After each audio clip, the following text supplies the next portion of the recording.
Hello and welcome to another episode of the Two Guys One Roto Show. Joined once again by my tag team partner, Rich Sayre. I'm David Whitcomb. Hello, Rich. Dave, glad to be back. Missed the episode last week, but ready for the West previews. Yes, absolutely. Thank you for soft landing that. That's all right. Thank you for soft landing that for me. This week we're doing the West Division bold predictions. Once again, we're brought to you by FantasySixPack.net. And once again, this week we have another special guest for you. So I think you'd be very excited about that. I do want to start by just mentioning, I failed to mention last week, and that's my mistake. I do want to talk about the Fantasy Six-Pack series that we've got going on at FantasySixPack.net right now. It's a free league against analysts from Fantasy Six-Pack, Baseball HQ, Pitcher List, and much more. And one overall league champion gets a trophy from Trophy Smack. So it's kind of a cool thing. Last year, I think we had about 110 participants. We'd like to get that number up this year, so feel free to hop on over to FantasySixPack.net and sign up. As always, we would appreciate it if you would like and subscribe to this channel on YouTube, or if you're listening to us on Apple or on Spotify, wherever you listen, wherever you follow. Rich, why don't you give us your Twitter handle and Blue Sky? I am rsayer04. That's it. rsayer04, and I am at DW the Original. And again, that's on both Blue Sky and on Twitter. So once again, we do have a special guest. So taking Two Guys One Roto International, we'd like to welcome to the show Thomas Nestico. Hello. Hi, David. Hi, Rich. Glad to be on today. Yeah, absolutely. Hello, Thomas. How are you? Awesome to have you. I'm doing well. Getting very amped up for the upcoming season. I'm slowly getting news, hearing pitchers seeing their bullpens and training and whatnot, and they're reporting soon. So I'm very excited to get at least spring training underway, because that's definitely one of the most exciting times of the year. Absolutely. And Thomas, for those of our listeners who don't know, why don't you give just a quick, little Reader's Digest version of who you are and what you do? I know you've got quite the following on Twitter, but for those who have the disadvantage of not following you, why should they follow you?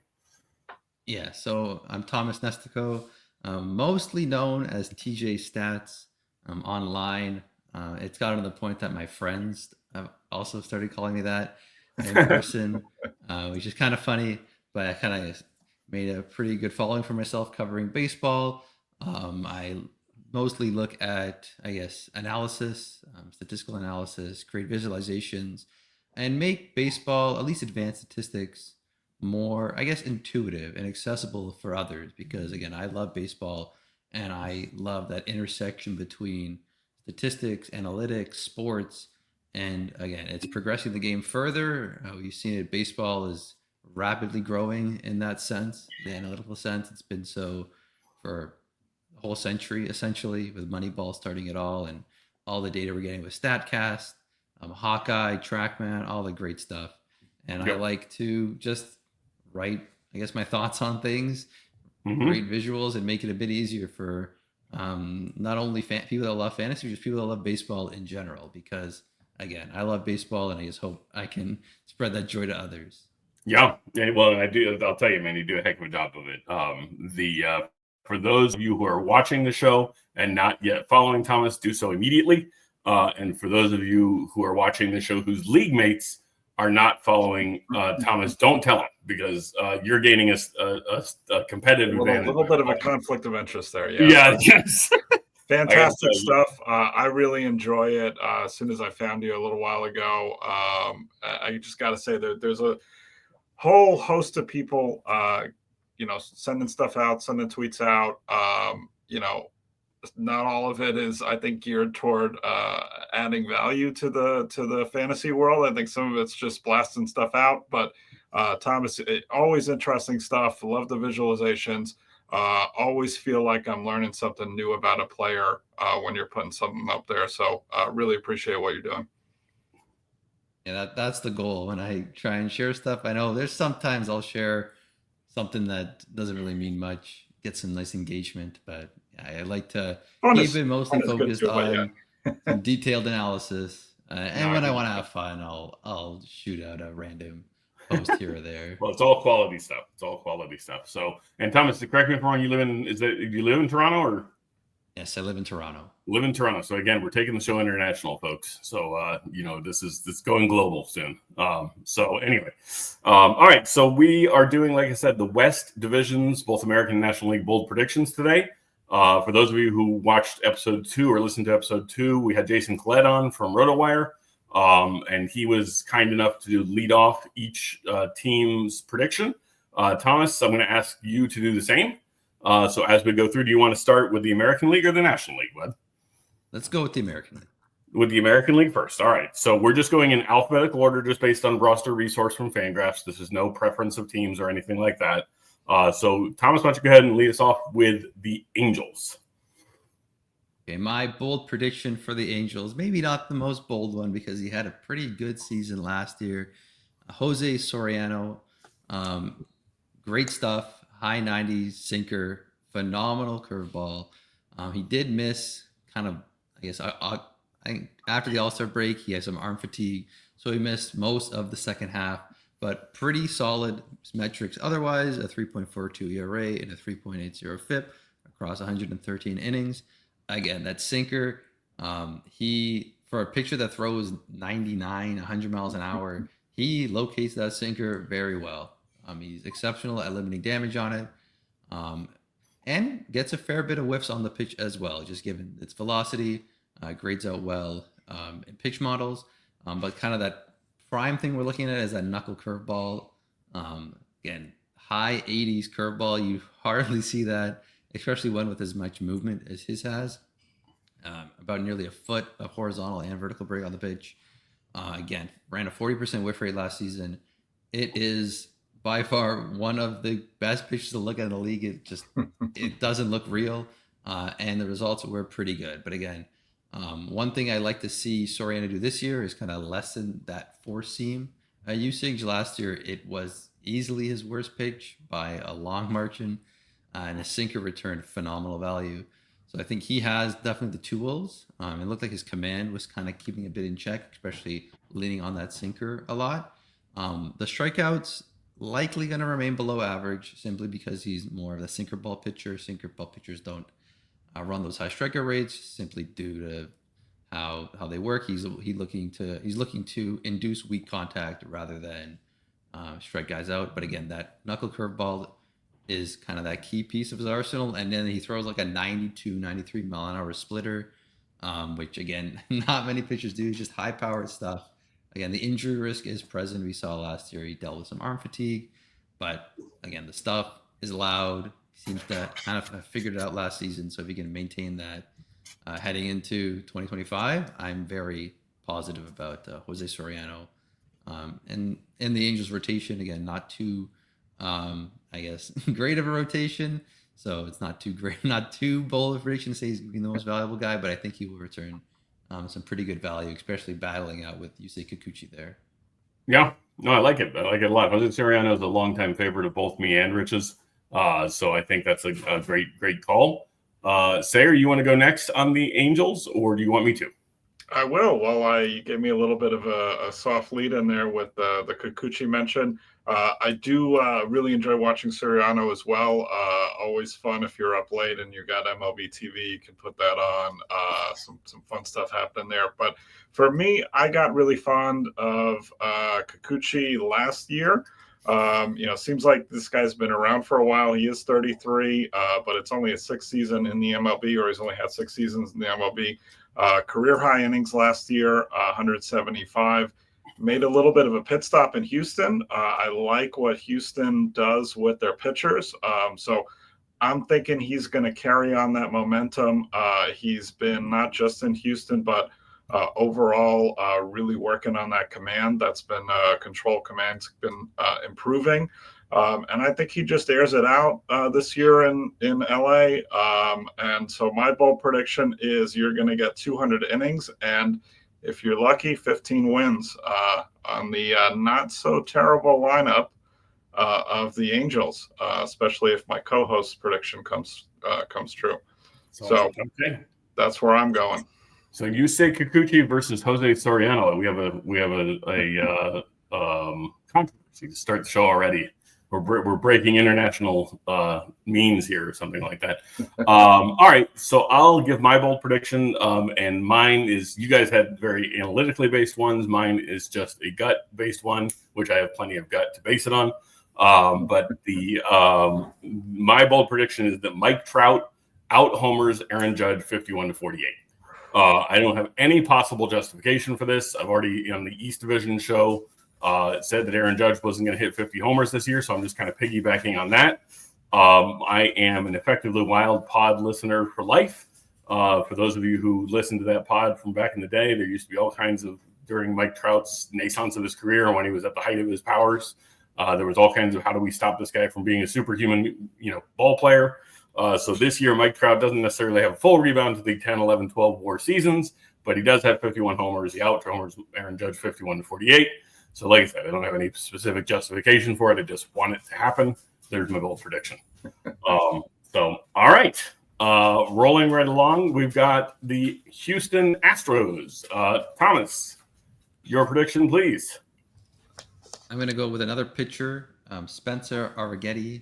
Houston, I'm going to say he gets around 200 strikeouts this season. Last year, if he did get enough innings, he would have probably eclipsed that. He ran an elite 27% strikeout rate.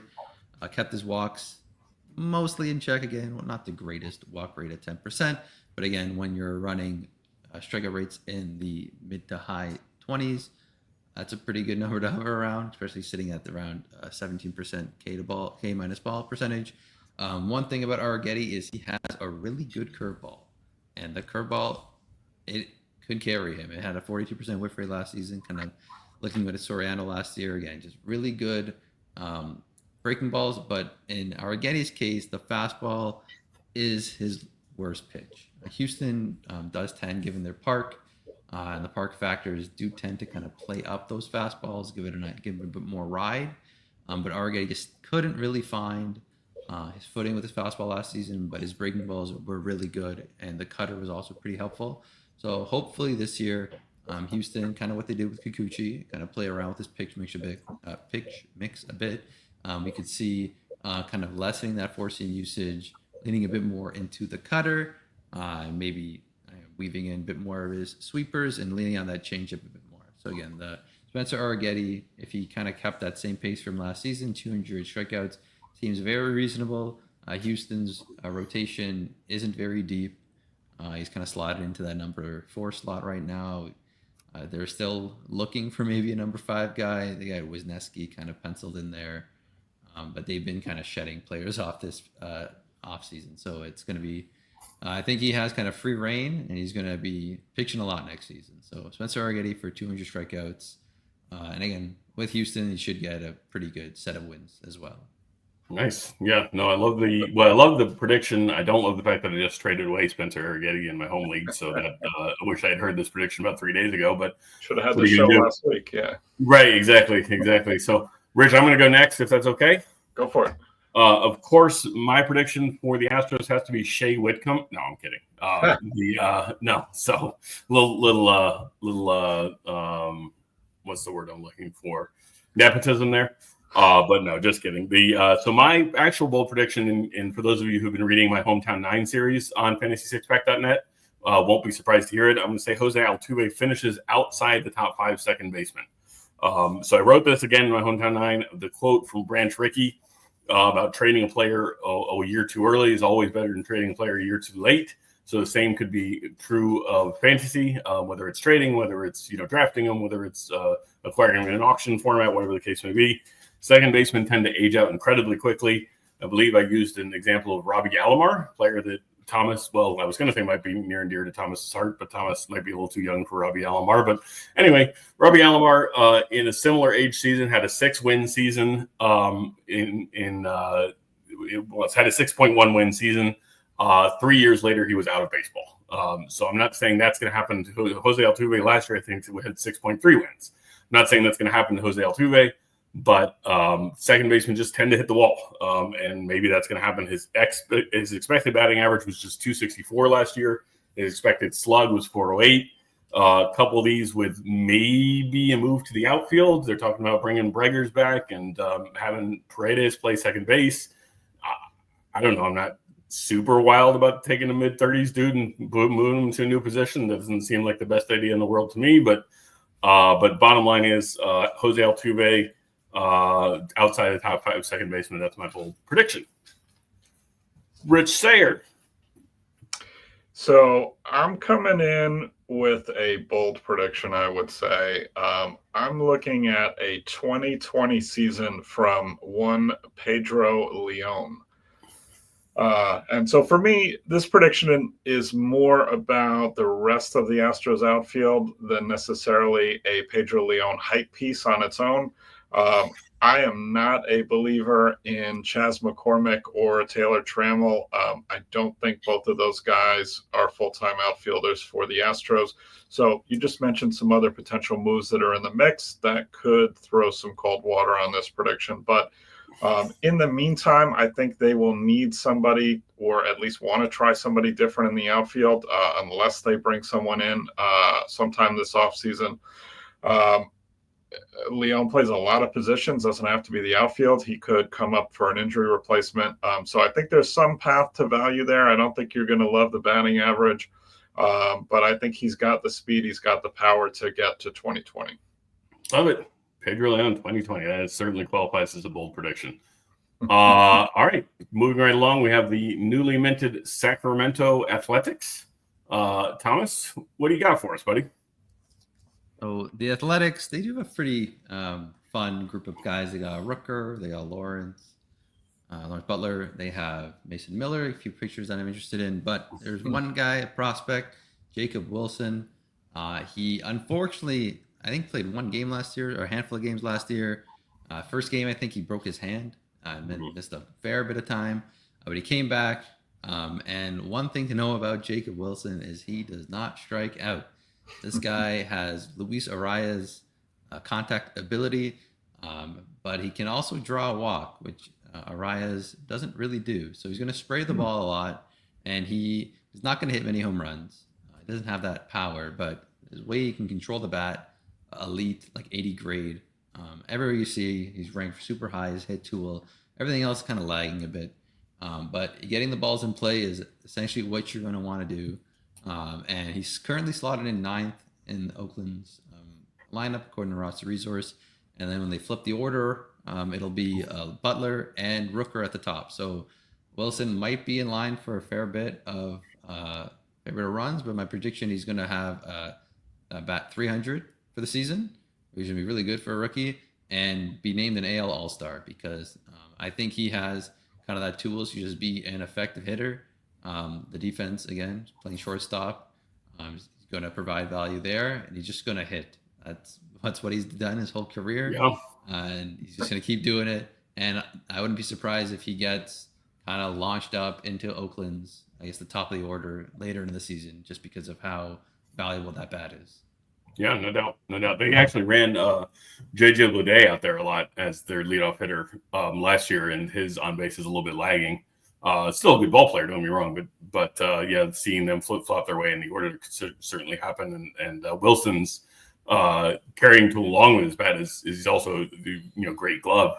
So those of you who've been reading the Hometown 9 know that I believe the defense does matter in fantasy. So if you have a good glove, you stay in the lineup. So Wilson not only could log that 300 average, as Thomas was saying, but do so over a large number of plate appearances, which really helps you in like roto formats in particular. So, Rich, why don't you go ahead with your A's bold prediction, bud? Yeah, I am predicting another young player has a great season, which might be good news for the A's. Tyler Soderstrom hits 30 home runs with 90-plus RBIs. So this is a guy that, for me, is a very talented hitting prospect. Only 23, but he's already had a little bit more than half a season of at-bats in the show. Top end raw power. He's also displayed some good bat control, ability to barrel the ball. Very small sample size, but some very positive possibilities for contact improvement as well later in the season last year. So I think he's a little bit slept on at this point. he's hit 29 home runs in the minors, and he hit 21 in the same stadium 2 years ago. So is running it back there in Sacramento. And I think he's going to be really comfortable coming into his third year, full-time player. And I think it's going to be a good season this year. You don't really think about that, but that's an interesting dynamic, both with Soderstrom and Jacob Wilson. Also, I wonder, I mean, it's very touchy-feely, but I wonder how much the familiarity with the Sacramento ballpark might be advantageous to them, as opposed to not necessarily disadvantageous, but Lawrence Butler, Brent Rooker, etc., haven't played there. These other younger kids have, so maybe they know where the power alleys are better, or they know well, they certainly know where the concession stands are better anyway. All right, so anyway, my bold prediction for the A's, for the FKA Oakland A's, is that Zach Geloff finishes the season as the top 5 second baseman. Now this isn't nearly the bold prediction that it seems to be. Second base, as I wrote up in my hometown 9, is lax for upper echelon options. Altuve I already discussed. Marcus Semion's coming off a 99 WRC plus season. Most of his WAR is derived from his defense. Ozzie Albies has had basically one season in the last 5 where he was above a league average hitter. I mean, we had a few. There was like 107, but for all intents and purposes, a league average hitter. And he gets hurt all the time. And then Zach Geloff last year, I like to look back, not just look at this year's rankings, but look back just 1 year ago. Where were we ranking this guy? Baseball America last year in their dynasty rankings had this guy ranked 1 spot ahead of Ketel Marte on their dynasty rankings. Now that didn't work out real well, but ultimately that's where he was seen as recently as just 12 months ago. So I'm going to say he did everything badly in 2024. And I'm going to plant my flag and say he rebounds to a 2020 season in Sacramento. So Zach Geloff, top 5 second baseman. There's my bold prediction. Take it or leave it. You got a spot open. You got Altuve out. You got Geloff in. So there you go. There you go. So, all right. The Seattle Mariners are up next. Thomas, what do you got? One of my favorite pitchers in baseball is Bryce Miller. I was very bullish on him last season, and I'm super glad that it panned out. He also follows me, so that is a fun tidbit there. That is cool. But I'm saying he's going to be a top 10 starting pitcher last season. I think he was probably close to top 20 last year. He had a phenomenal second half pitching in Seattle's park. Mike Petriello just had a great article covering why the Mariners Park is so difficult to hit in and how it probably will just continue being difficult to hit in. But specifically for Bryce Miller, I wrote a whole article about this guy. I can talk about him for days. He is the most versatile, the most adaptable pitcher in baseball. He just somehow can learn a pitch and use it the next day. He has 7 different pitches. He kind of teased a few days ago on Twitter. He adding a new cutter, and it looks kind of filthy. So I'm pretty excited to get some more pitch data on that. Hopefully it sticks, kind of similar to what he did with the splitter last year. Kind of teased it throughout the offseason, and then he just came in and started throwing one of the best splitters in baseball. And then in June, once the season was kind of faltering a bit, he learned a knuckle curveball. And then from the second half onwards, his posted phenomenal metrics. His, again, of course, pitching in Seattle is going to help, so his home stats were really good.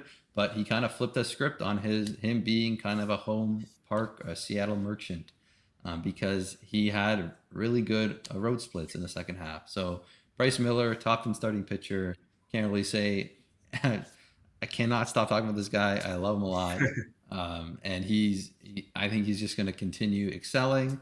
The striker rate probably won't be super high, so I think top 10 is fairly bold there. But again, great home park, and just the ability to just adapt and learn and grow is just such a fun thing to see in a young pitcher.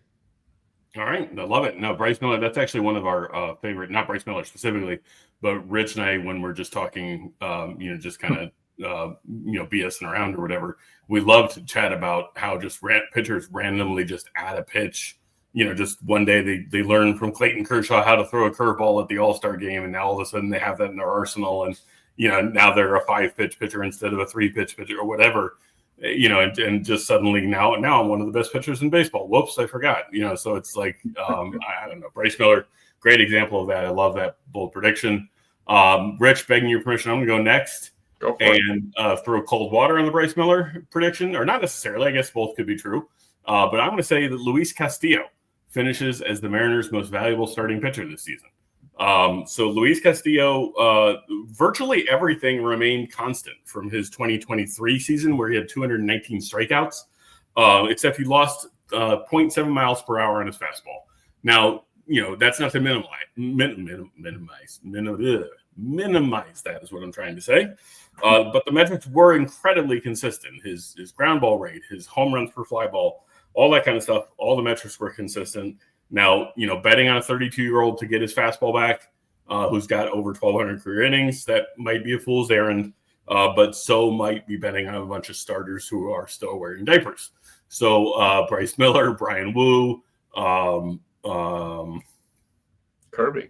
Thank you, George Kirby. Thank you, Rich Sayre. Yep, George Kirby. So bottom line is, they've got a lot of promising young starters, but I'm going to say Castillo in a rebound year leads the Mariners in fantasy value and even finishes with some down ballot Cy Young votes. So, Rich Sayre, what do you got for us on the Mariners? Good year to be a Mariners pitcher. Usually not a good year to be a Mariners hitter. My bold prediction for the Seattle Mariners is that Julio Rodriguez finishes with a 725 OPS. So I bounced this off a couple people. Seems kind of like a bold prediction, except last year he had a 734 OPS, so maybe it's not that bold. I'm still using it, but and this was his third year in out of 3 seasons as a professional or as a major leaguer with a declining OPS trend. So when I look at Julio Rodriguez, he's got all the tools, a super exciting ball player. If you're into the home run derby, that was fun, when he was in that. But what you seem to get out of him is that he'll go nuclear for a month or so, and the rest of the season, not so much. So my meta comp for Julio Rodriguez is going to be the baseball version of Caleb Williams, where you will see a highlight and a splash play. But when you look at the whole thing, the consistency is not there, and the overall performance is not there. Defense excluded. Defense excluded, yes. No, Caleb Williams is not known for his defense. But no, kidding aside, Thomas is like, who the hell's Caleb Williams?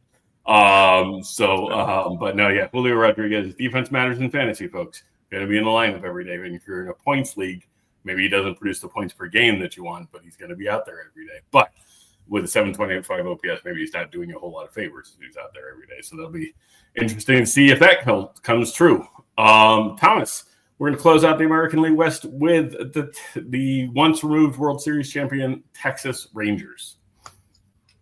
Okay, the Rangers did make a trade this offseason. They acquired Robert Garcia in the Nathaniel Lowe trade with the Nationals. And my bold prediction is that Garcia will be their closer and we'll probably get somewhere around 30 saves, because looking at the Rangers bullpen right now, they don't really have much. They could bring Robertson back, not Robert Stevenson. They could bring Robertson back, but I'm not sure about that. He is, I think, around 40 years old, so maybe teams aren't valuing as much. They did just sign Chris Martin. He is entering his age 39 season, so I'm not sure how much they want to kind of wage their bullpen on, I guess, older arms. But Robert Garcia was really good last season. Kind of flew under the radar a lot, especially for me. I didn't really notice him too much. But all the metrics were backed up. Phenomenal command, good strikeout rate. He's essentially 2 pitchers in one. He has a fastball and a changeup, which he utilizes against right-handed hitters, and he goes to a slider in his fastball against left-handed hitters.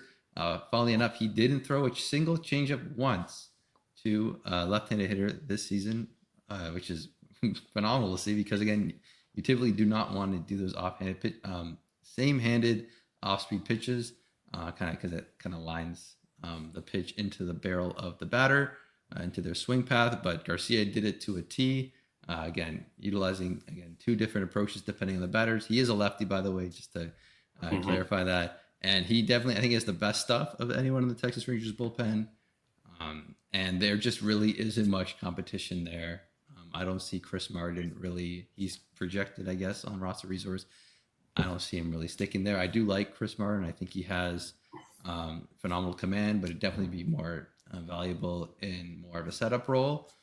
Mixing and matching. And Robert Garcia, the only downside I say to him, again, he is a lefty. You don't typically see left-handed closers. Specifically, you want them to kind of mix and match, kind of that loogie, the lefty guy supposed to just get the other lefties out, lefty batters out. But they do have a few other lefties in their bullpen, and Holby Milner, Jacob Latz. So I think there is that flexibility to use Garcia in the closer role, and I think he will excel if placed in there. And I'm confident that he's going to get his chance to do so at the start of the season. That's great. No, yeah, Robert Garcia, rather, absolutely could be, if you're looking for this year's Robert Suarez, so to speak. He's a guy who was not necessarily a closer and comes out and pops 30 saves for you. So I like that prediction a lot. Rich Sayre, what do you got for us on the Rangers? I'm taking another slugger here, another big first baseman ish. My bold prediction for the Rangers is not just that Jake Burger leads them in home runs, but he leads the AL in home runs. So, one caveat, Judge might have to miss some time for that to realistically be true. But Burger he's got all the power in the world, moving from one of the worst home parks for power to a pretty good one. Hurt a little bit early in the season, tore the cover off the ball second half of the year. And he's going to be 28 this year. I think he has a career year, and I think he goes for in the low 40s for home runs. All right. Jake Burger leading the league in home runs. That is underrated pickup by the Rangers. Yeah. So, all right. My prediction for the Rangers is Wyatt Langford is simply put a monster. We're going to go with 100 runs, 100 RBI, 30 homers, 30 steals. Lots of doubles, tons of defensive value, which is near and dear to my heart. MVP candidate, probably not one in the top three, but who knows? I'm plagiarizing myself here from, again, my Hometown 9 articles. But his September numbers extrapolated per 162, 156 runs, 44 doubles, 50 Jimmy Jacks, 125 ribbies, and 44 steals.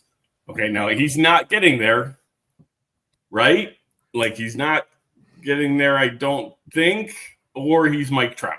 So we'll see. But bottom line is Wyatt Langford, down ballot MVP candidate, and he just goes absolutely bananas this season. That's my prediction. If you're picking towards the back half of your first round, early second round, I wouldn't hesitate to pick Wyatt Langford as what it would be considered potentially a reach by some of your league mates. I don't think you'd be disappointed with the returns. So.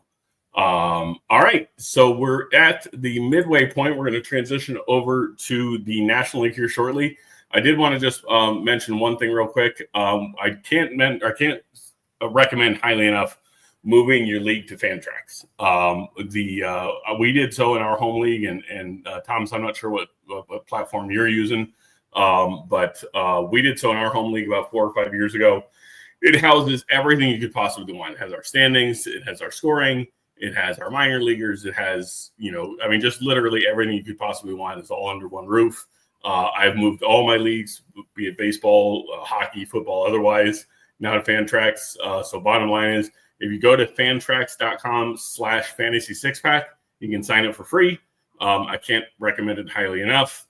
We have teamed up with them with Fantasy Six-Pack to promote Fantrax. They are, in my opinion, the best platform going. So can't recommend it highly enough. Check it out, fantrax.com/fantasy six-pack. All right, so moving over to the National League. Thomas, you want to continue leading us off, or you want somebody else to take the burden off your shoulders? What do you want, buddy? I can continue doing it. You got it? All right, there we go. Here's our leadoff. I love it. They don't call him the Ricky Henderson of podcasts for nothing. All right, so leading off, we got the Arizona Diamondbacks. What do you got, buddy? So for the Diamondbacks, I'm going to go with a first baseman DH type in Pavin Smith. He's kind of had his limelight a bit, the spotlight on him for a few years now. He's come up, excelled, also struggled a bit. But last year, he kind of showed a pretty big step, specifically in AAA. He showed a completely different approach. He was walking immensely. He stopped swinging outside the zone. Was making a ton of contact, and his barrel rate, his power metrics are just like bright red. If you look at them on Baseball Savant, he was just doing everything right. He was a bit too patient, I'd say, but again, with not striking out a lot, being very patient, and just being able to barrel balls, just get it into play, it's going to lead to a lot of lead to success. He had a very good, I guess, short stint at MLB last season. Was kind of blocked off in Arizona with Christian Walker there. Now they trade a few guys away. The DH spot is pretty much his to take right now. He won't be their first baseman. They just got Josh Naylor, but I'm expecting Pavin Smith to have a pretty good season. I'm thinking about 20 home runs, a 270 average, 350 OBP. Those seem to be all pretty much reasonable goals for him to attain, kind of given the strides he took last season. And he should have a pretty good runway to produce in Arizona in the strong side of the platoon. I wouldn't expect him to play too much against left-handed pitching, but again, he's going to play near that middle bottom of the order of a pretty strong Arizona lineup. Yeah, no, I like that one a lot. Pavin Smith, actually, I read in Baseball Prospectus, actually, in their annual just yesterday. Pavin Smith is also out of minor league options. So this gives him even further runway to, take the job and run with it, as you said, Thomas. And one of my favorite human interest stories, Pavin Smith, when he signed with Arizona, when he got his signing bonus check for, whatever it was, $3 or $4 million, he used it to pay off his parents' house. So I think that's a pretty cool thing. There's a pretty cool video of it on YouTube if you care to look. But anyway, that has nothing to do with fantasy, but I think it's cool. Rich Sayre, what do you got for us on the Diamondbacks, bud? I like the Pavin Smith. If I was a little bit earlier to the party, I might have tried to snag that one myself. So 100% on board with that. Instead, I'm going to go with my bold prediction that Dre Jameson ends up leading the D-backs in saves. So Tommy John missed all of last year, but has some good stuff, has some closer type stuff, high octane fastball, and this is as much about Justin Martinez, who we were talking a little bit earlier about fun players to watch pitch. That's a lot of fun. But I'm a little just concerned about the command hasn't had the best track record of command in the past. And I think if he has a little bit of a rough start to the year, Jameson could take that job and he could keep it the rest of the year. So that's the way I see it playing out. And that's a name to keep in mind as you come into your draft season. Wonderful. All right. Dre Jameson leading the Snakes in saves. Interesting. All right. My bold prediction for the Diamondbacks, and Rich, I'm sorry, I'm piggybacking on your wonderful starting pitching ranking series that we also got running at Fantasy Six Pack, but is Corbin Burnson, for those of us remember him from Law and Order and from Major League. Don't give me that Olay bullshit. Anyway, Corbin Burnson finishes outside the top 25 starting pitchers. His strikeouts per nine is in a 5-year decline. His home runs per fly ball is abnormally low. He had a 3.55 FIP versus a 2.92 ERA last year. He perpetually runs a sub 300 BABIP, which he is a ground ball pitcher, so perhaps he can sustain that. He's still going to be very good. I just don't see him finishing in the top 25 this year. So that's my prediction for Corbin Burns, not Corbin Burnson. I have no idea what that guy's doing these days. All right, moving right along to everybody's darling baseball team, the Los Angeles Dodgers. Thomas, what do you got, bud? Dodgers made a bunch of acquisitions this offseason. I think have they been used? I haven't heard much about them. I think one that might be a bit overlooked is when they acquired Michael Conforto, kind of be their everyday left fielder, probably more on the strong side of the platoon, won't play too much against lefties. But again, his batted ball metrics were some of the best of his career last year with the Giants. I'm predicting him to be a top 50 outfielder this year.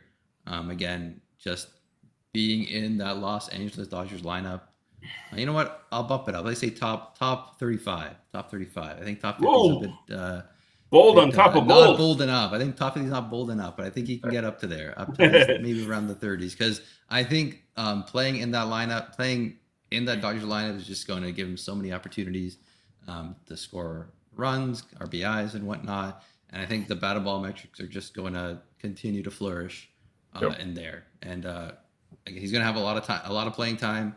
And again, I think the projections are kind of underrating kind of how impactful playing in Los Angeles is going to be. Even if he's batting, say, 6th or 7th, you still have like Will Smith, Max Muncy just getting on base ahead of you.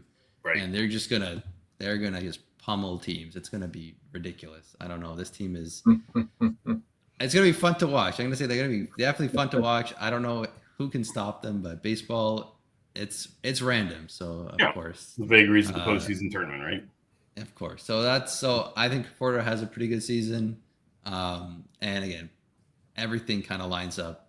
You got what you want. You have the opportunity, the great team environment, and again, the batted ball metrics that he kind of showed last season show that he's on the right track. And of course, if the Dodgers want you, there's probably a good reason as to why they acquired him. So so there's that, and I think Conforto definitely has a pretty good season coming for him. All right, love it. Michael Conforto. I'm going to go ahead, Rich, or I'm going to go ahead. Good, well said, Dave. I'm going to go ahead and give my bold prediction.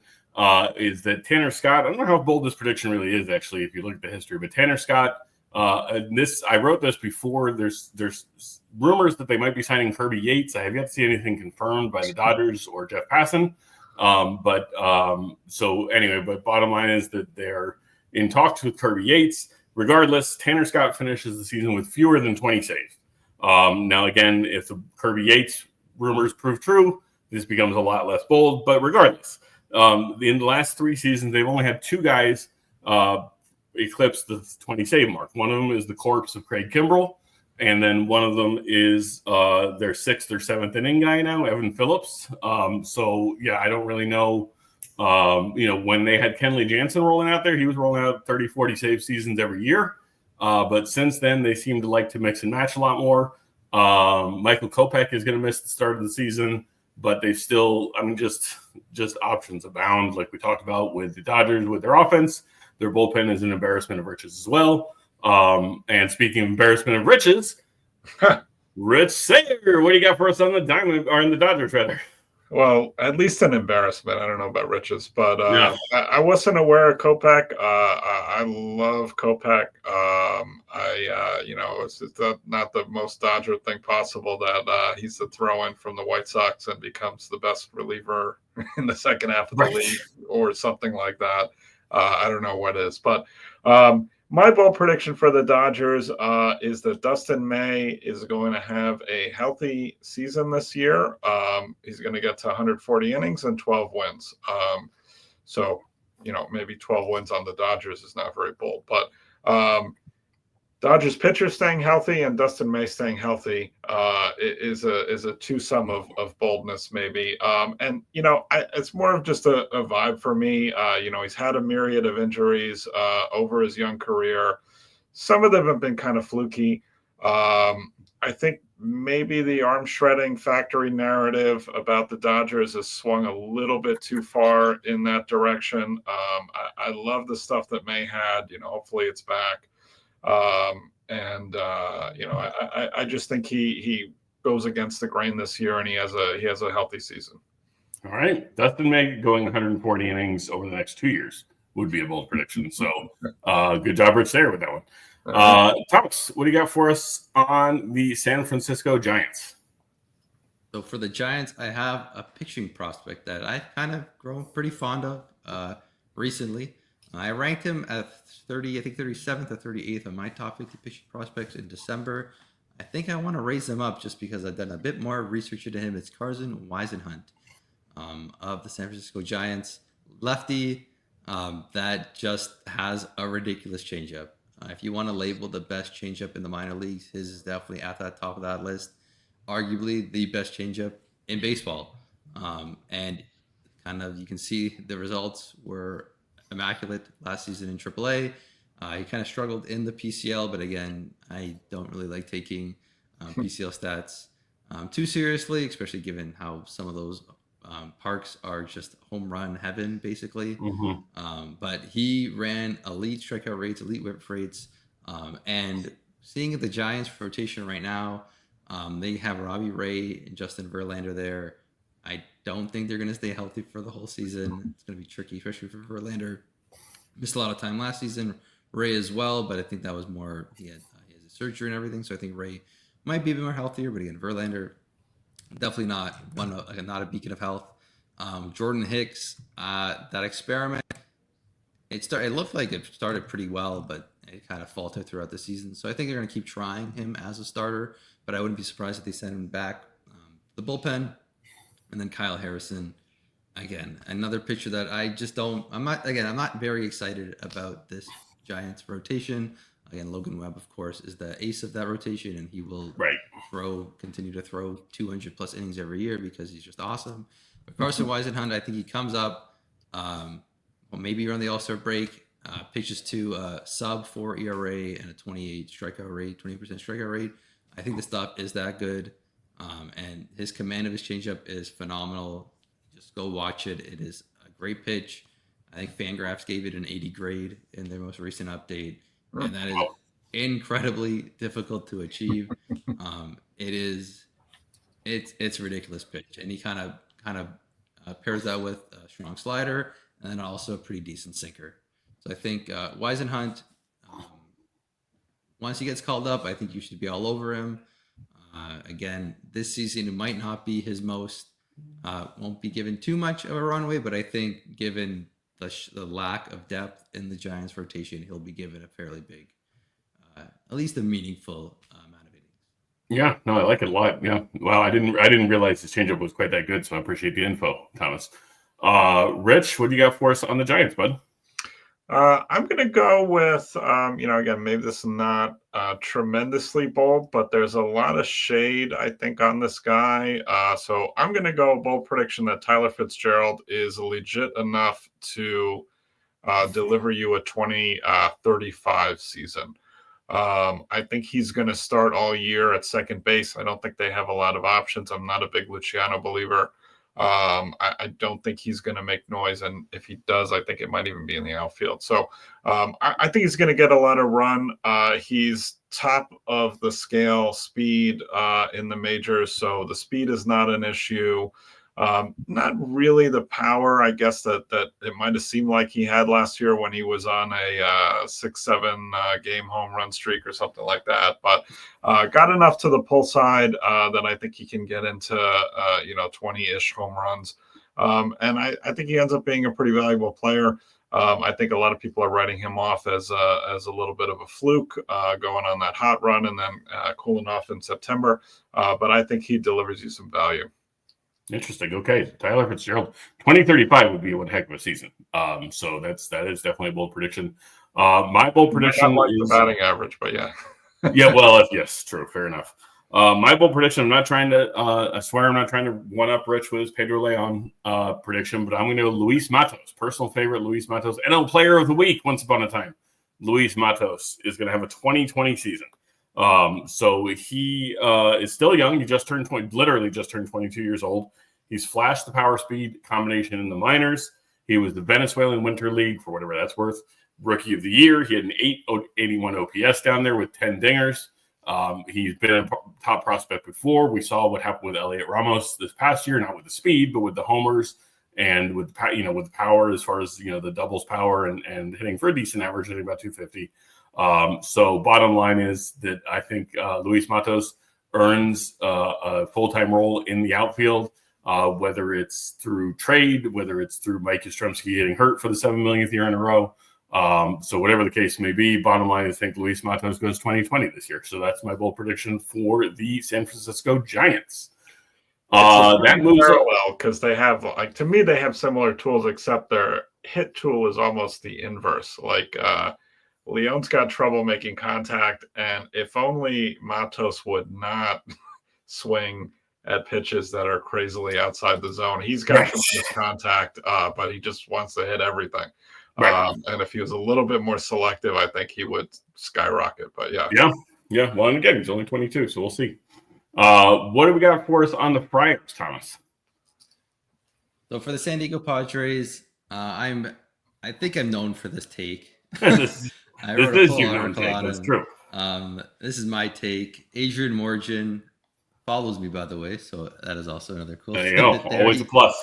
After I wrote that article about him being transitioned to a starter, he gave me a follow. So maybe I was onto something there. Maybe he used that in his arbitration hearing, or at least his negotiations there.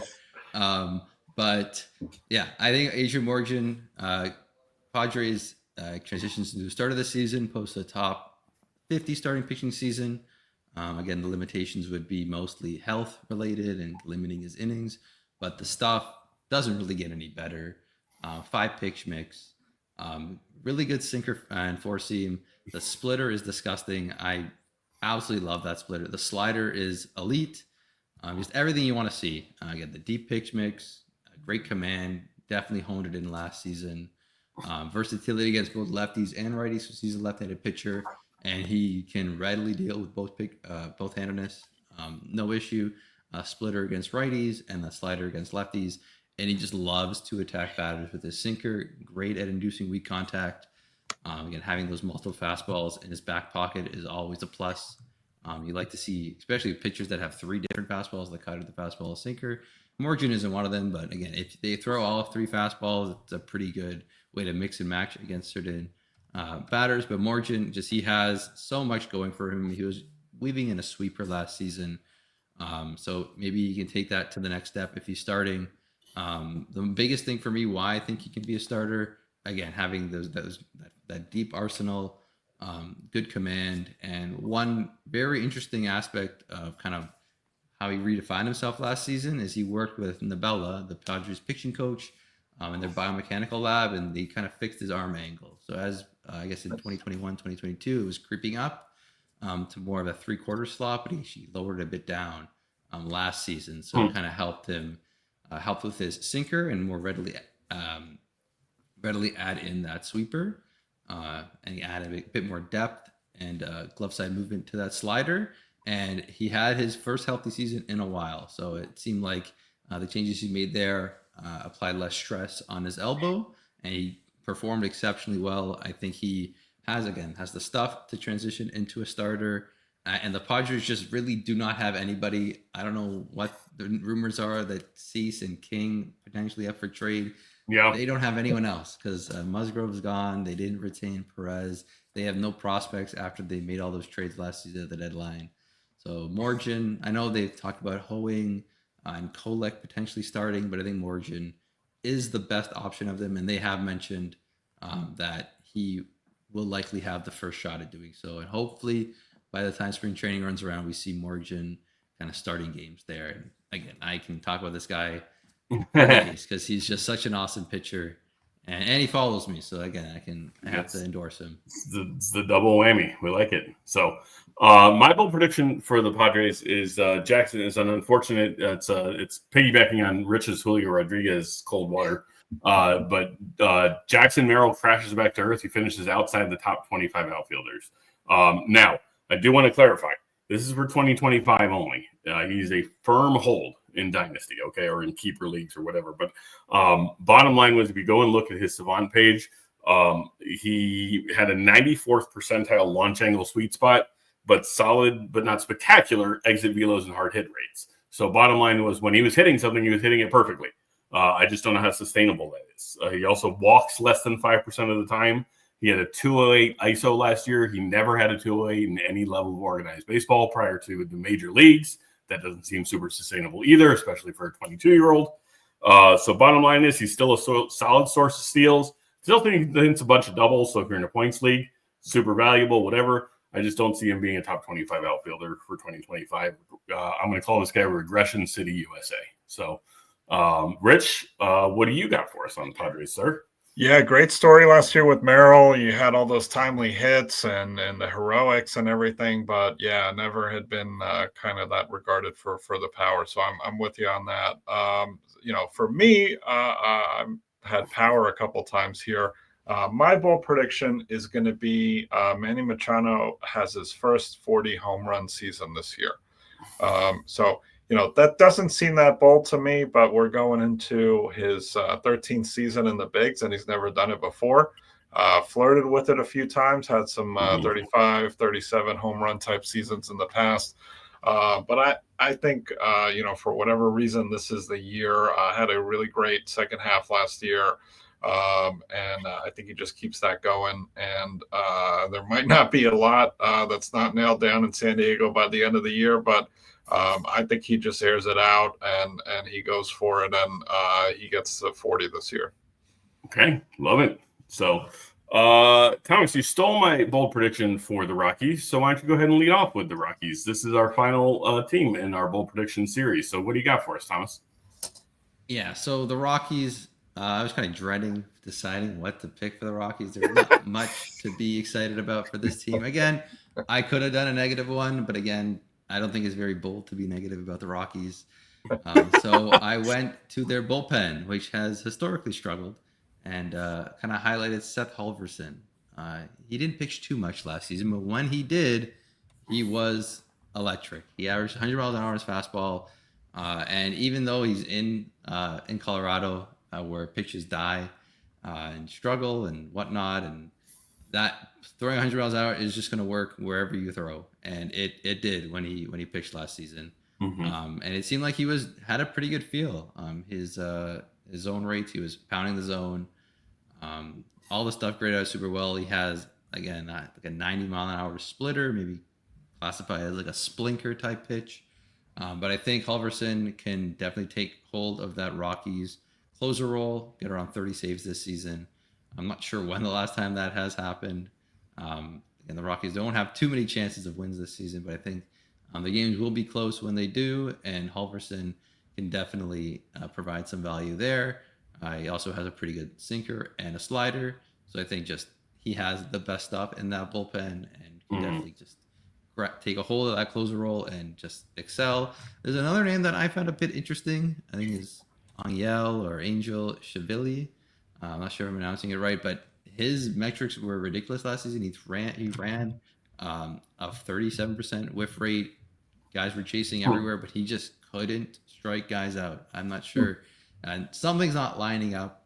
Maybe it is just living in Colorado, pitching there just does not work. But I think he could definitely be a useful setup man. So if you're looking for holds or whatnot, Chivili could probably run pretty high striker rates given how effective his changeup and slider are. I think the fastball, the sinker is going to kind of struggle a bit. But again, if you're looking for holds, I think saves and holds, the combo of Halverson and Chivili probably be pretty cheap come draft day. And I think they have at least the stuff and kind of the underlying metrics to kind of back up their kind of a bolder prediction to be at least a valuable tandem in that Rockies bullpen.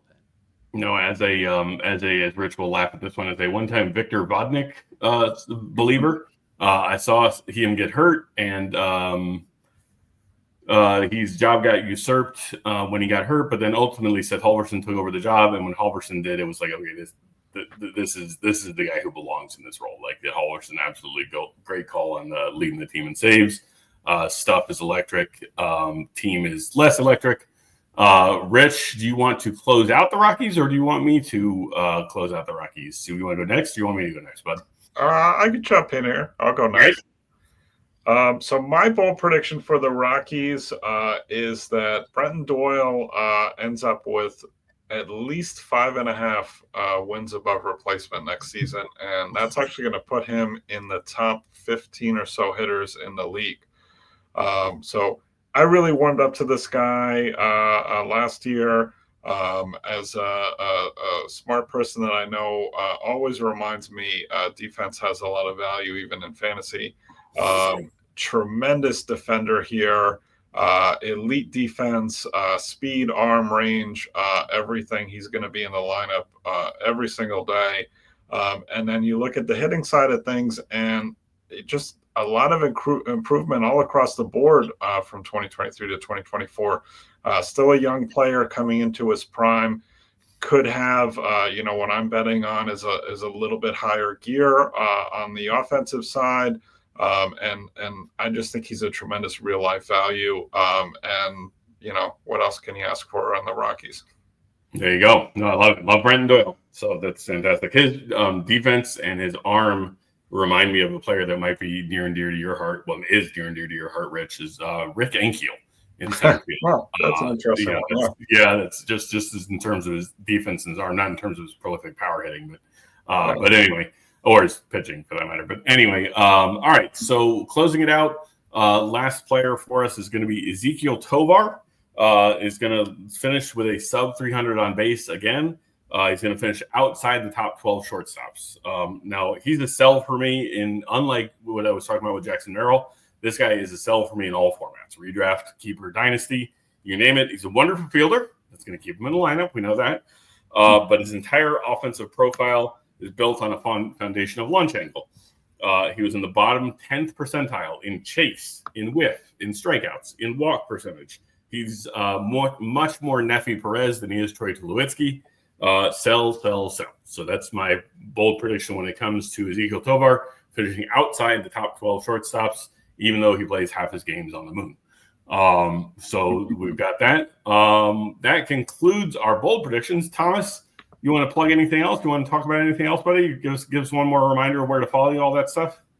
Yeah. So again, Thomas Nestico. I'm mostly known as TJ Stats online. You can find me on Twitter, Blue Sky.